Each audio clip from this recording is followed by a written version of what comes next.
6 মাস পর আজও রোজকে বা রোজের পরই খুঁজে পায়নি কেউ। মেঘ আজও বিশ্বাস করে রোজ আছে, ওর আশেপাশেই আছে।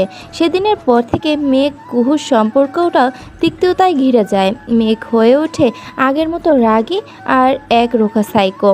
রোজের কথা মতো মেয়েদের যারা অপমান করে তাদের কঠিন শাস্তি দেয় মেঘ।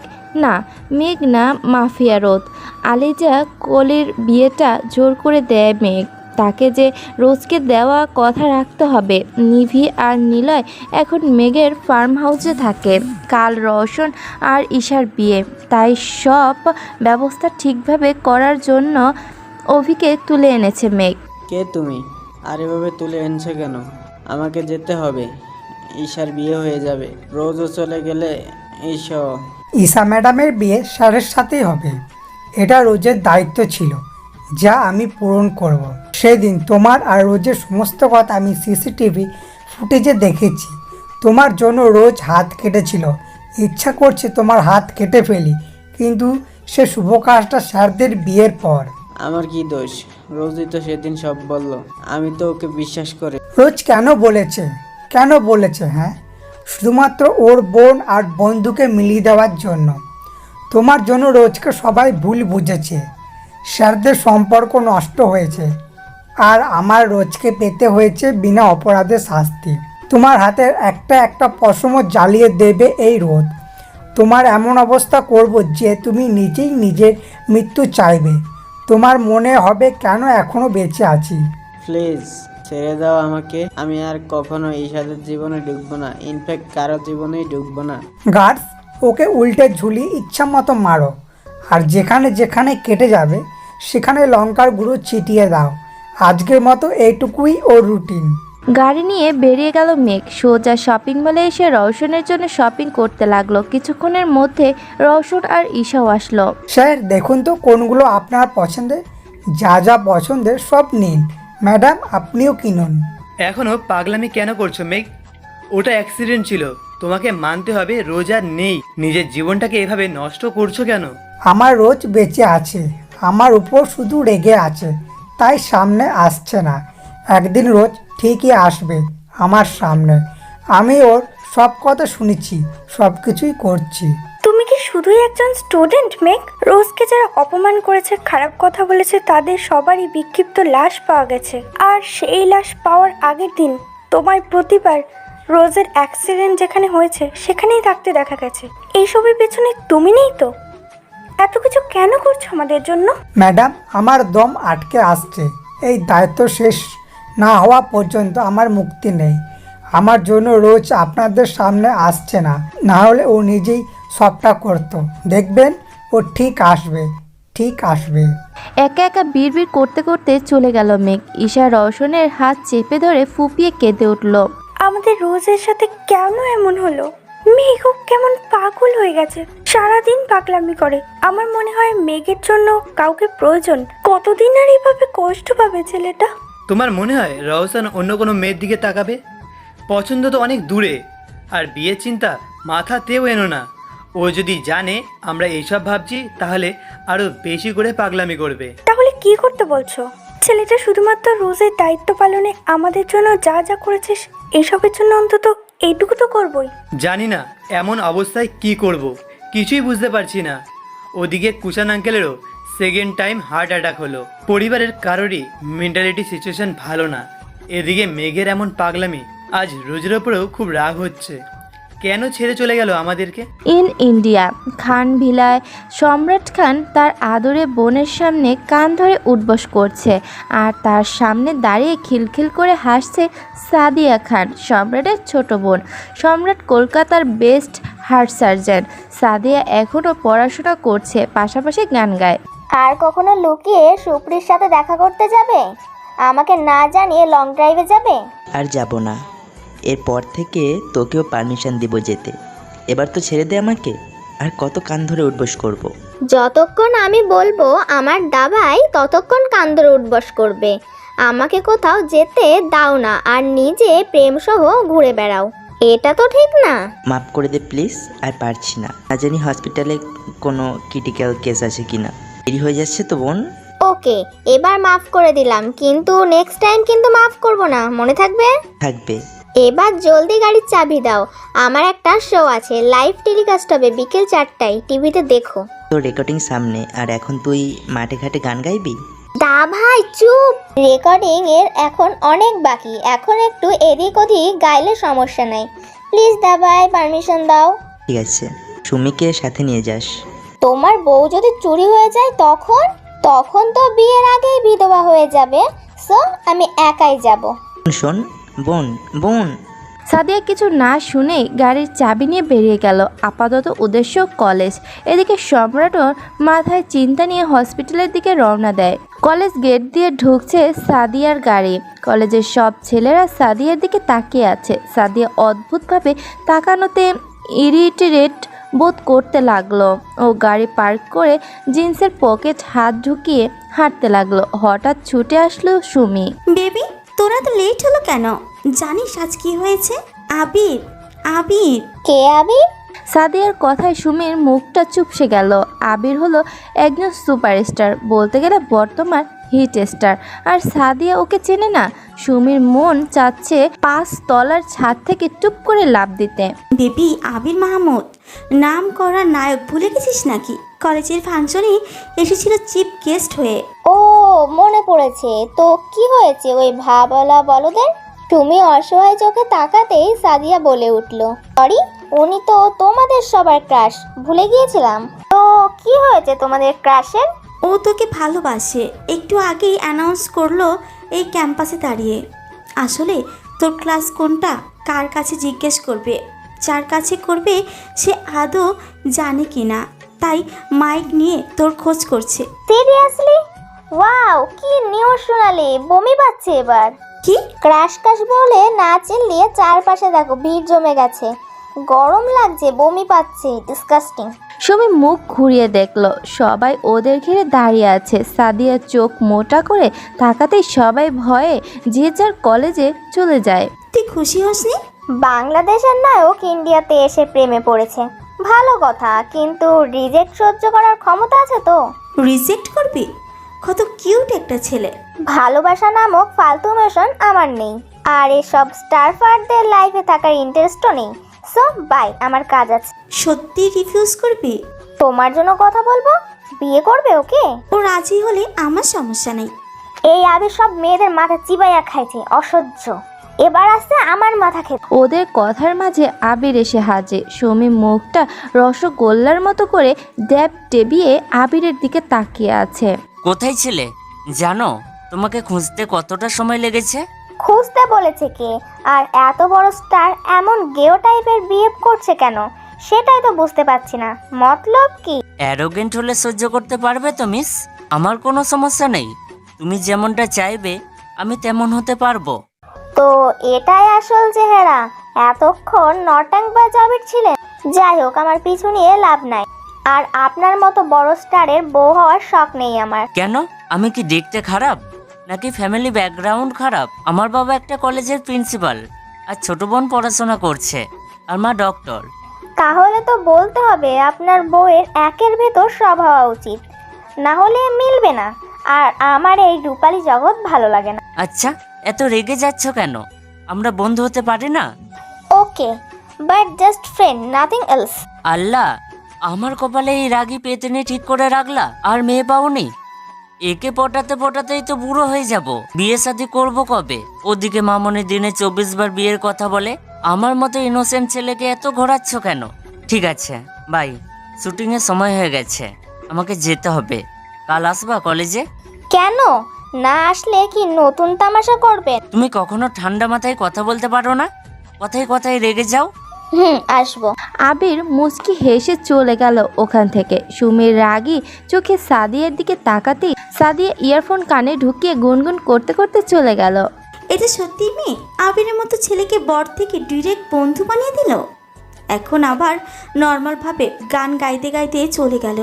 মনে হচ্ছে কিছুই হয়নি। ওর ভাইটা তো এত নিরামিষ না, তাহলে ও এমন হলো কেন আল্লাহই জানে। আজ কুহুকে রাজ প্রপোজ করবে, ডেকোরেশন অলমোস্ট রেডি, কিন্তু কুহুর আসার নামই নেই। বিগত আধা ঘন্টা ধরে রাজ রিসোর্টের সামনে পাইচারি করছে। ঠিক তখন বাইক নিয়ে আসলো কুহু। কুহু আগে থেকেই আন্দাজ করেছিল যে রাজ ওকে আজ প্রপোজ করবে, তাই গম্ভীরভাবে বাইক স্টার্ট করে ওর সামনে গেল। এত লেট হলো? তোমাদের পুলিশ আর এজেন্টদের সামনে আসতে ভয় করে, প্রশ্ন করে, মাথায় ডিম ভেজে উঠতে পারো? না মানে মজা করছিলাম, চলো ভেতরে। রাজ কুহুকে নিয়ে ভেতরে গেল। রিসোর্টের একটা সাইডে পুরো বুক করেছে ও, আর সাইডটা সুন্দর করে বেলুন দিয়ে সাজিয়েছে। কুহু আর চোখে রাজের দিকে তাকাচ্ছে, বেচারা ভয়ে ঘামছে। মনে হয় না আগে কখনো কোনো মেয়েকে ভালোবাসার কথা বলেছে।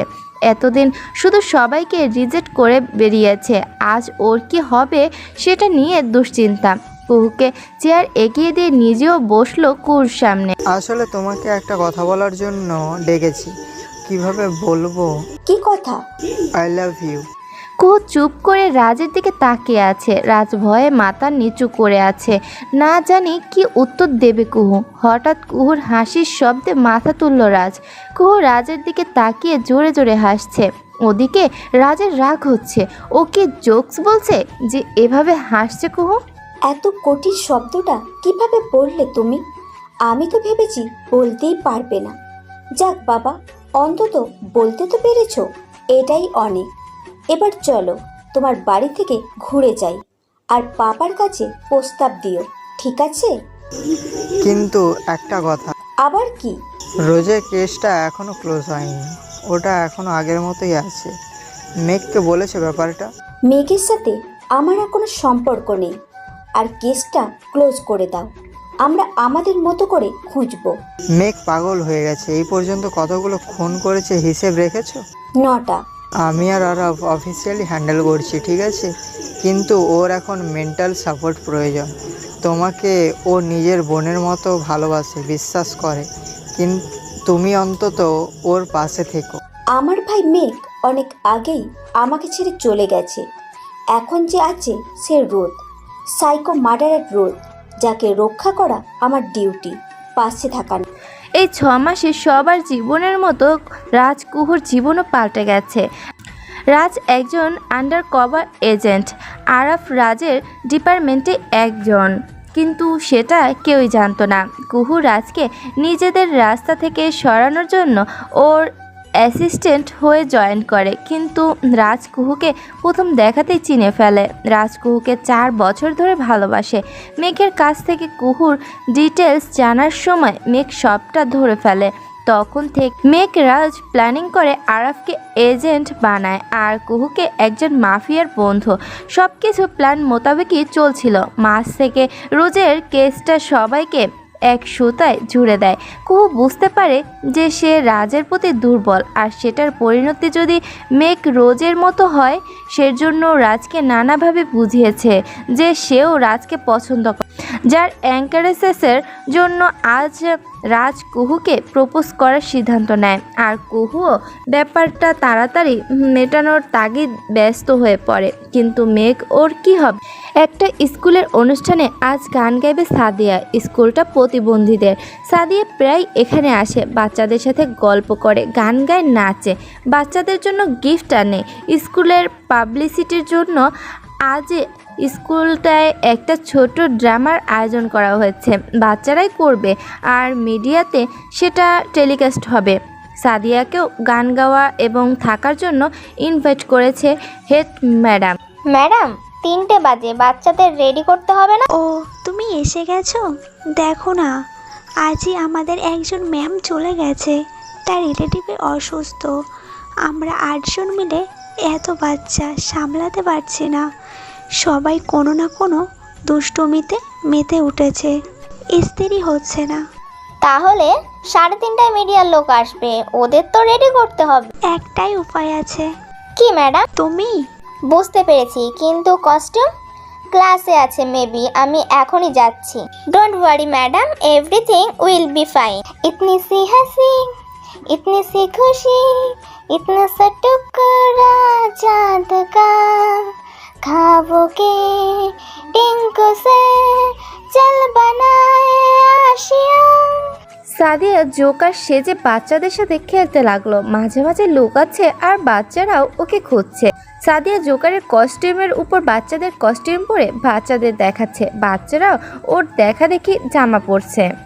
ছোট ছোট বাচ্চাদের জামা খুলে জামা পরিয়ে দিচ্ছে সাদিয়া, তারপর নাচের কিছু স্টেপ করে নাচটা মনে করিয়ে দিচ্ছে। নাচটা আগেই শিখে নিয়েছিল ও। বাচ্চাদের নিয়ে ম্যাডামের কাছে লাইন দিয়ে গেল সবাই, তারপর সব ম্যাডামদের নিয়ে নাচতে লাগলো। থ্যাংক ইউ সাদিয়া, তুমি না থাকলে ওদের এত তাড়াতাড়ি গোছানো যেত না।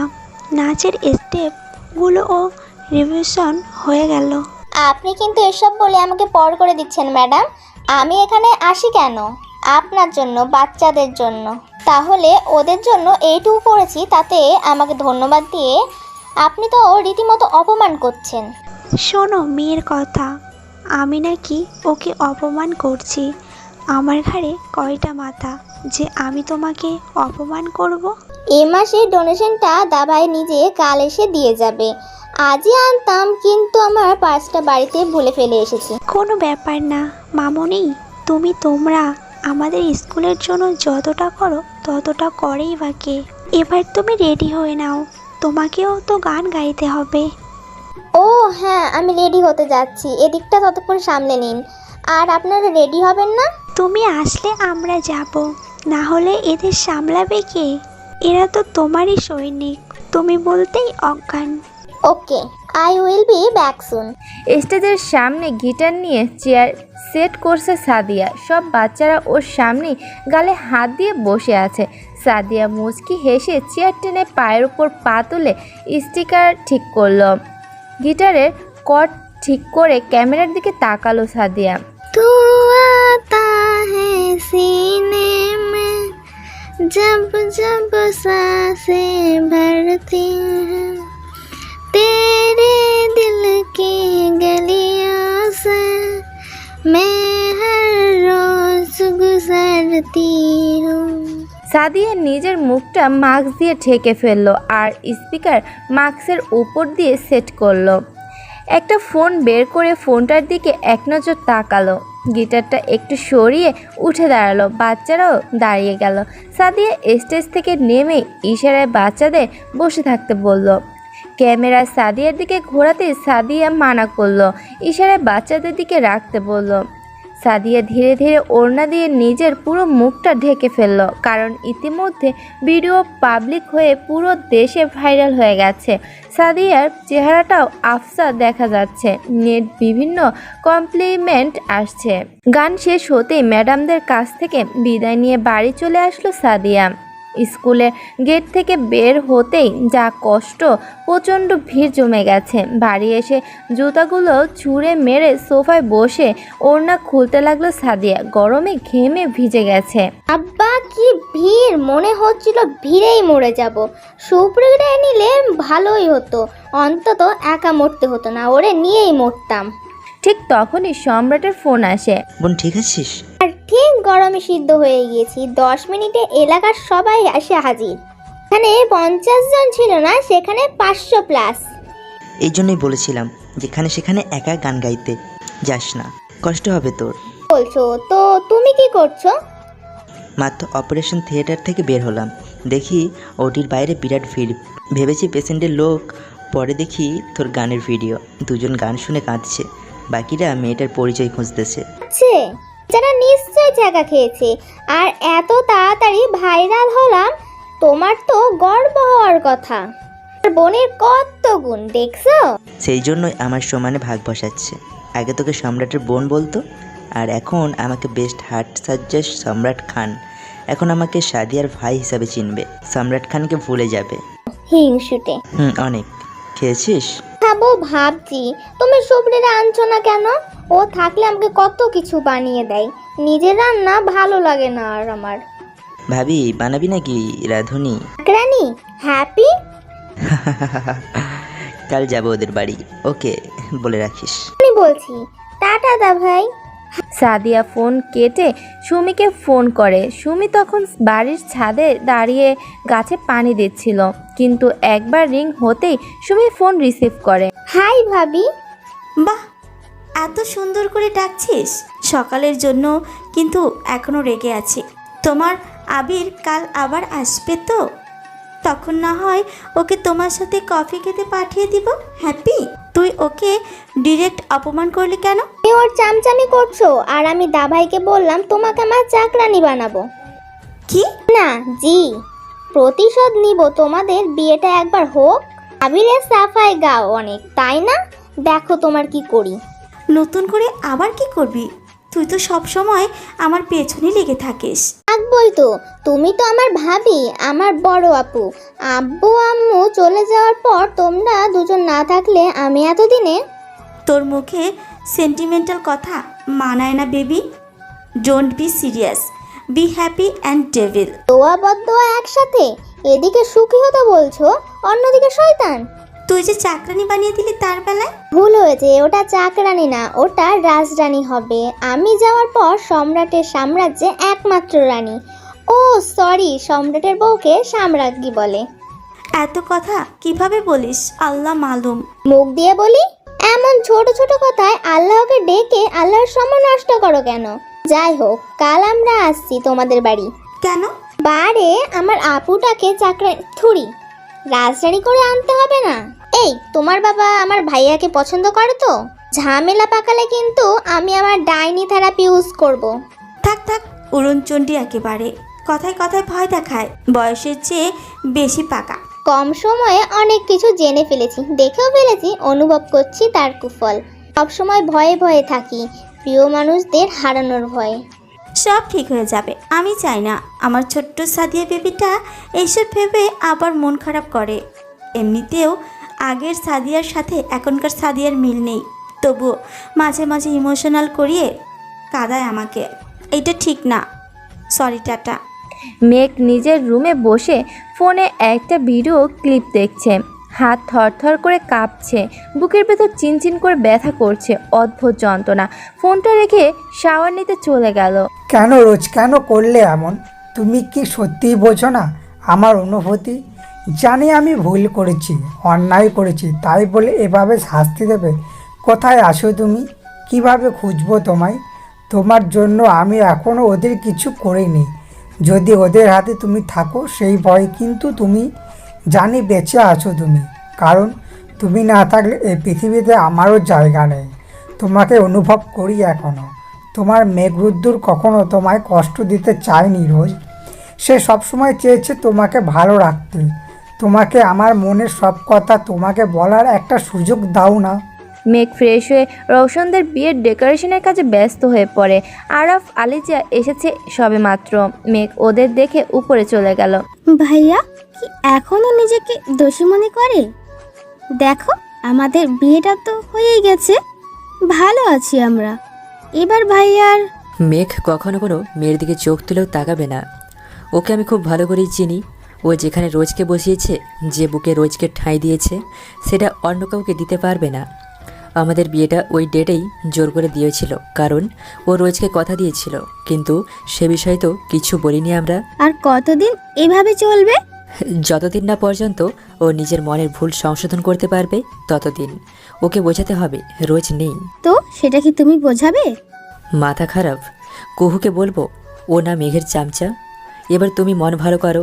আর হ্যাঁ, তোমার মাথা ব্যথা অ্যান্ড বমি কমেছে? ডক্টরের কাছে যাবে? দূর না, স্ট্রেসের জন্য এমন হয়েছিল, এখন ঠিক আছি। কিন্তু সমস্যা হলো কাল বিয়ে হবে, ঠিক আছে, কিন্তু কিভাবে হবে? রওশন ভাইয়া অনুষ্ঠান করবে না বলেছে, আর মেঘ ভাইয়া সব ডেকোরেশন করছে। আমাদেরটা অনুষ্ঠান হয়েছিল, এদেরটা কি হবে বুঝতে পারছি না। দেখা যাক কি হয়। সকালে গায়ে হলুদ আর দুপুরে মেহেন্দি পরানো হলো ঈশাকে। বিকালে রেজিস্ট্রি। মেঘ একাই সবটা দেখছে। কলেজের কিছু স্টুডেন্টও এসেছে। দেখো, মেঘ ভাইয়াকে মৌমাছির চাক মনে হচ্ছে। মানে? মেয়েগুলো কিভাবে ঘিরে আছে। উফ, এদের বেশি কথা না বললেই কানে যায় না। কিছুক্ষণ পর যেই মেঘ ছাড়ি দেবে, তখন ভ্যা ভ্যা করে কাঁদতে কাঁদতে আসবে। আমি কখনো টেরই পাইনি যে মেঘের মনেও কেউ আছে।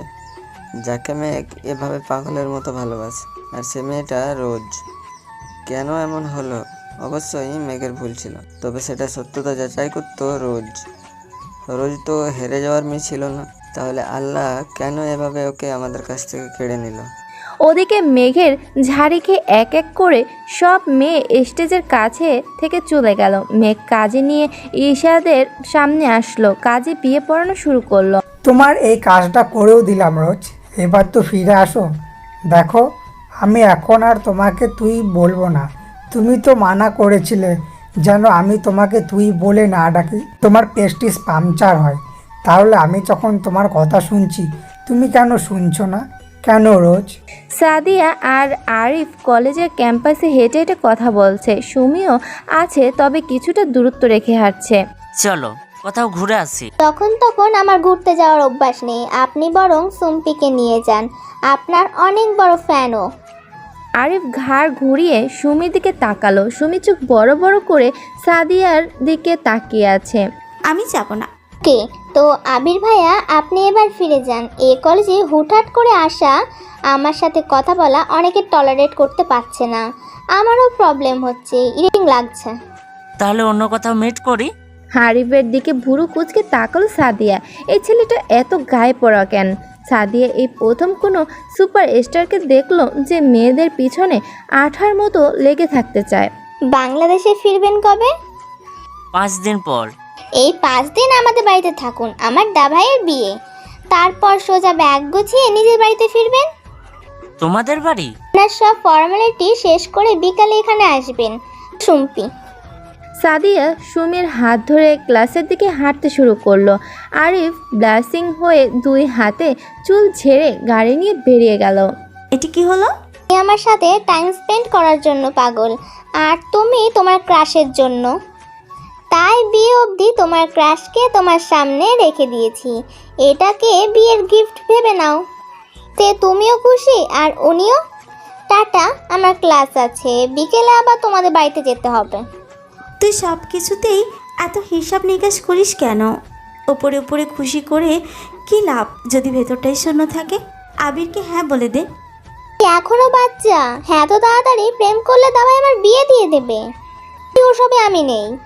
আর তুমি তো ওসবই দেন না, নিজের ক্রাশের জন্য ননদকে বলির পাঠা বানাচ্ছ। আচ্ছা, মেয়ে পাঠাদের কি পাঠি বলে? এসবের শেষ কবে? যেদিন নিজেকে পুরোপুরি তৈরি করতে পারবো, যেদিন কারোর ওপর নির্ভর করতে হবে না, যেদিন সবার সব অপমানের জবাব দিতে পারবো। বাদ দাও তো, দা ভাই কি বলছে? হানিমুনে কোথায় নিয়ে যাবে? সুযোগের সদ্ব্যবহার। জেনারেলি মেয়েরা সব কথা শুনে লজ্জা পায়, আর তুমি আমাকে চোখ গরম দেখাও, ভালো লাগে না? ক্লাসে যা, আমি বাড়ি চলে যাব আজ। ওকে, টাটা, বিকেলে দেখা হবে। আর শোনো, আমার জন্য বিরিয়ানিটা সুন্দর করে বানাবে। সাদিয়া এক ছুট্টি ক্লাসে চলে গেল। সুমি এখনো ওর দিকে তাকিয়ে আছে। ও ভাইয়ার বিয়ে ঠিক করতে যাচ্ছে নাকি বিয়ের ভোজ খেতে? আমি এত ভালো রান্না করি নাকি কথা ঘুরানোর জন্য বললো এসব? মেঘ, এবার তোমাকে গিফট দেওয়ার পালা। বলো কি চাও? চেয়ে নে ভাই, এমন সুযোগ বারবার আসে না। রওশন ভাইয়া নিজে জিজ্ঞাসা করছে। তুই চুপ করেই থাক, আমি আমারটা চেয়ে নেই। ভাইয়া, আমার একটা নতুন কিউট বউ। ঠিক তখনই আলিজা ঈশাকে নিয়ে হাজির। আলিজা ঠোঁট বাঁকিয়ে আরাফের দিকে তাকাতেই আরাফ রওশনের কানের কাছে গিয়ে ফিসফিস করে বলল, বউ চাই। কি চাও? বই, ভাবছি এখন থেকেই বই পড়বো। আমি স্পষ্ট শুনেছি তুমি বউ চাও বলেছো। শুনেছ? যখন তখন জিজ্ঞাসা করছো কেন? কি বললে? আজ থেকে আমাদের বিছানা, রুম, বালিশ, কাবার্ড সব আলাদা। আরে আরে, রাগ করছো কেন? সব আলাদা হলে সমস্যা নেই, বিছানা এক হলেই হবে। এতদিনের অভ্যাস, বই ছাড়া রাতে থাকবো কিভাবে? তার ওপর আলাদা থাকলে এরা আঙ্কেল কি ভাববে? আমার কথা না ভাবো, এদের কথা তো ভাববে।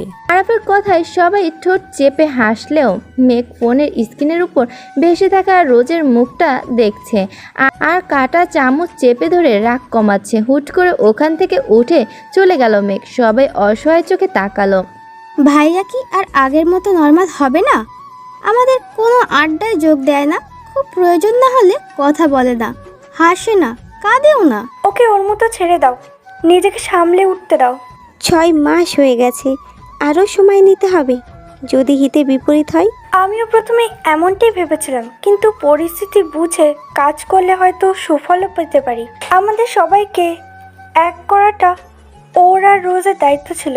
আজ সব দায়িত্ব শেষ, এবার যা হবে ওর ইচ্ছাতেই।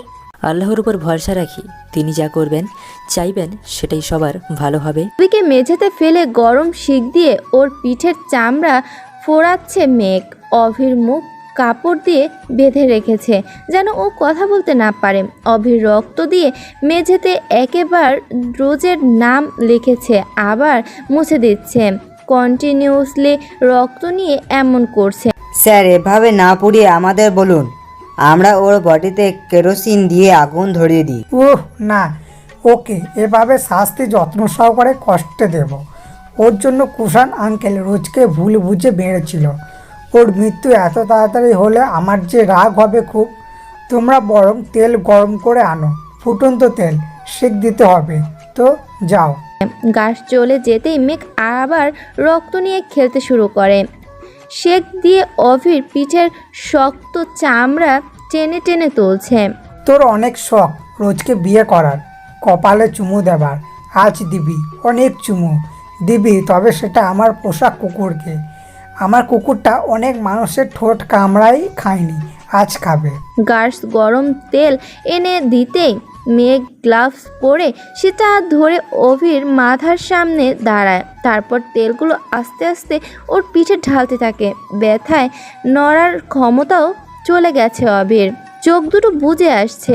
মেঘ অভির গাল উঁচু করে টেনে তারপর ডগিকে ওর সামনে ধরলো। ডগের পিঠে চিমটি দিতেই ডগি অভির সারা মুখে কামড় দিতে লাগলো। না, আর দরকার নেই, ভালো লাগছে না আর। গার্ডস, এটা বডিতে 5-6টা গুলি ভরে দূরের ময়লা স্তূপে ফেলে আসো, মুখটা থেতলে দেবে। আর হ্যাঁ, যদি ওর ফ্যামিলি কেউ ওকে খোঁজ করে তাহলে কি করবে? ওর হাত দিয়ে আগেই সুইসাইড নোট লিখিয়ে নিয়েছিলাম, কোনো সমস্যা হবে না স্যার। Good job.